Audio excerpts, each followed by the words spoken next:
अपेक्षा एक बहुत ही प्यारी लड़की थी। उसके माता-पिता बहुत गरीब थे, फिर भी वे दयालु थे। वही गुण अपेक्षा में आ गया था। वह जिस किसी को मुसीबत में देखती तो उसकी मदद करती थी। उसकी शादी नवीन नाम के लड़के से हुई। वह भी गरीब परिवार का था। नवीन और उसके माता-पिता सभी लोग मजदूरी करने जाते थे और उसी से उनकी गुजर होती थी। यहाँ भी अपेक्षा का वही हिसाब था। अगर कोई उसके पास मांगने आ जाता तो वह उसे दे देती और कोई पड़ोसन आ जाती और कहती, बहन तुम्हारे पास थोड़ी चीनी होगी? आज हमारे यहाँ चीनी खत्म हो गई है। मेरा बेटा दूध के लिए रो रहा है। वह ऐसे दूध ही नहीं पीता। तो वह उसको कटोरी में चीनी ऐसे ही दे देती। कभी कोई और पड़ोसन आ जाती और कहती, बहू कुछ रुपए उधार दे दो, मैं बच्ची की दवा लेने जा रही हूँ। मेरे पास नहीं है, मैं तुम्हें वापस कर जाऊंगी बाद में। तो अपेक्षा दे देती है। उसकी सास उसे डांटती है, सास तुमने क्या धर्मशाला खोल रखा है? हम लोग कौन से अमीर हैं? कोई ना कोई तुमसे मांगने चला आता है और तुम उसे दे देती हो। फिर ऐसा होने लगा कि अपेक्षा सबके सामने किसी को कुछ नहीं देती, लेकिन फिर चुपके से दे देती थी। पूरी मोहल्ले के औरतें जब इकट्ठा होकर जब बातचीत करती तो कहती, ऐसी बहू हमने कभी नहीं देखी है। वह तो बहुत अच्छी है। इनके घर में तो लक्ष्मी आ गई है, लेकिन बेचारी बहुत तकलीफ भोग रही है। अपेक्षा के इस भावना से उसकी सास और नवीन उससे बहुत नाराज हो जाते थे।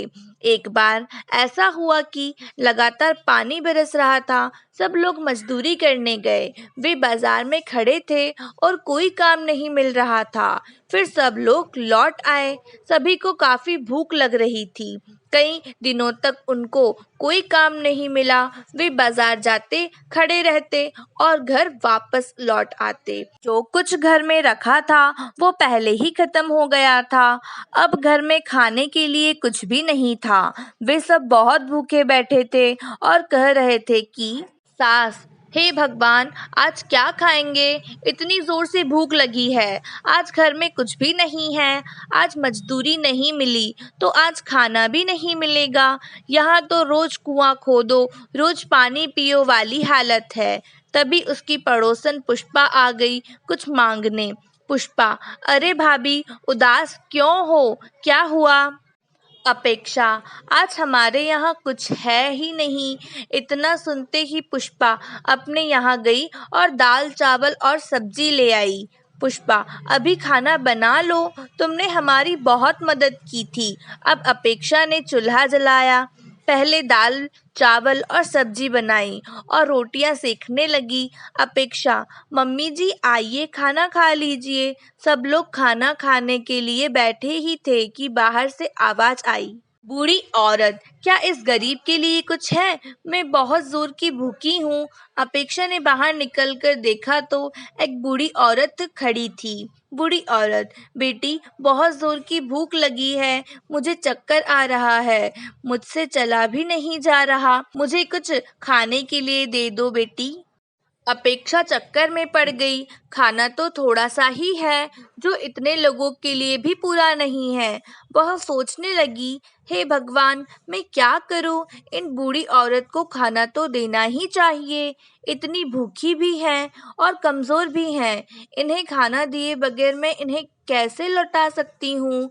तब तक उसकी सास बाहर आकर बोली, सास, खाना वाना कुछ नहीं है यहाँ। और बहू, तुम केवाड़ बंद कर दो। ज्यादा चक्कर में मत पड़ा करो। हाँ। बूढ़ी औरत, बेटी मुझ पर थोड़ी दया करो। मैं बहुत दुखी हूँ। आज तो लगता है भूख के मारे मेरे प्राण निकल जाएंगे। ऐसा कहकर वह वहीं बैठ गई और आंसू बहाने लगी। अपेक्षा दौड़ कर आई और अपने सास से बोली, अपेक्षा, अम्मा, उन्हें खाना दे दो। वो बहुत भूखी हैं। कहीं ऐसा ना हो कि उन्हें कुछ हो जाए। अपेक्षा की सास ने उन्हें डांटा, सास, हमारी तुम्हें परवाह नहीं है और वो भिखारन कहाँ से चली आई तो उसकी परवाह है। अपेक्षा, पर अम्मा जरा सोचो, हमें भी तो 2 दिन हो गए कुछ नहीं खाया है, हमको भी तो चक्कर आ रहा है। अपेक्षा ने तो बाहर देखा तो वह बूढ़ी महिला बाहर बैठकर रो रही थी। अब अपेक्षा से नहीं रहा गया। अपेक्षा, अब चाहे जो हो जाए मैं उस बूढ़ी औरत को खाना जरूर खिलाऊंगी। वो थाली में खाना परोसकर ले आई और बूढ़ी औरत को दे दिया। वह बूढ़ी औरत खुश हो गई और खाने लगी। बूढ़ी औरत, खाना बहुत स्वादिष्ट है, तुमने खाना बहुत अच्छा बनाया, तुम बहुत सुखी रहोगी, और खाना ले आओ बेटी। अपेक्षा और खाना परोस कर ले आई। बूढ़ी महिला को पता नहीं कि कितनी भूख लगी थी। खाना खाती ही जा रही थी और मांगती ही जा रही थी। और ले आओ खाना। अपेक्षा दौड़कर अंदर गई और खाना ले आई। थोड़ी ही देर में दाल चावल की पतीली खाली हो गई। सब्जी रोटी भी वह खा गई। भूख से बिलखते हुए नवीन ने देखा कि पतीली खाली पड़ी है और कुछ नहीं रह गया है।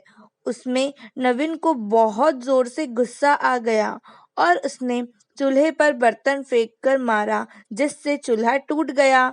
यह देखकर अपेक्षा रोने लगी। अपेक्षा, चूल्हा तो टूट गया, अब खाना किस पर बनेगा। बूढ़ी औरत, तुम परेशान ना हो बेटी, मैं ऐसा चूल्हा बनाकर तुम्हें देती हूँ कि वह कभी नहीं फूटेगा। उस पर खूब खाना बनाना और कोई भूखा आए तो उसे खूब खिलाना। और उसने वहीं से थोड़ी मिट्टी उठाई और अपेक्षा से पानी मांगा। उसने मिट्टी गूंधी और एक नया चूल्हा बनाकर रख दिया। बूढ़ी औरत, बेटी, इस चूल्हे पर खाना बनाओगी ना तो मुझे याद करोगी। तुम्हारे यहाँ कुछ नहीं है, तुम जिस चीज को बनाना चाहो उसका नाम लेकर इस पतीली पर रख देना। ऐसा कहकर वह वहां से चली गई। अपेक्षा पतीली चूल्हे पर रखती। अपेक्षा, मैं तो दाल बनाने वाली थी, चूल्हे में लकड़ियां अपने आप जलने लगी और खाली पतीली में दाल भर भर कर उबलने लगी। अब तो अपेक्षा बहुत खुश हो गई।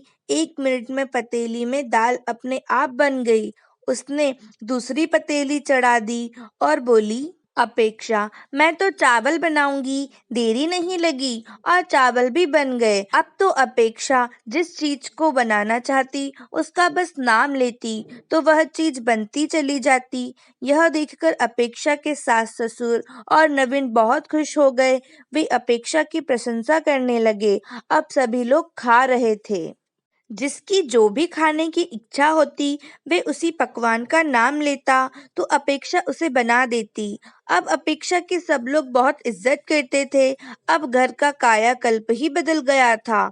इतने में बाहर से आवाज आती है, बेटी, मुझ पर थोड़ी दया करो, मैं बहुत दुखी हूँ। आज तो लगता है भूख के मारे आज मेरे प्राण निकल जाएंगे। ऐसा सुनकर सभी घर वाले खुश होते हैं और अपेक्षा हमेशा की तरह उस मांगने वाले को खाना परोस के दे देती है। आज की स्टोरी बस इतनी ही। अगर स्टोरी अच्छी लगी हो तो चैनल को सब्सक्राइब करें और वीडियो को लाइक करना बिल्कुल मत भूलें। मिलते हैं अगली स्टोरी में। Thanks for watching.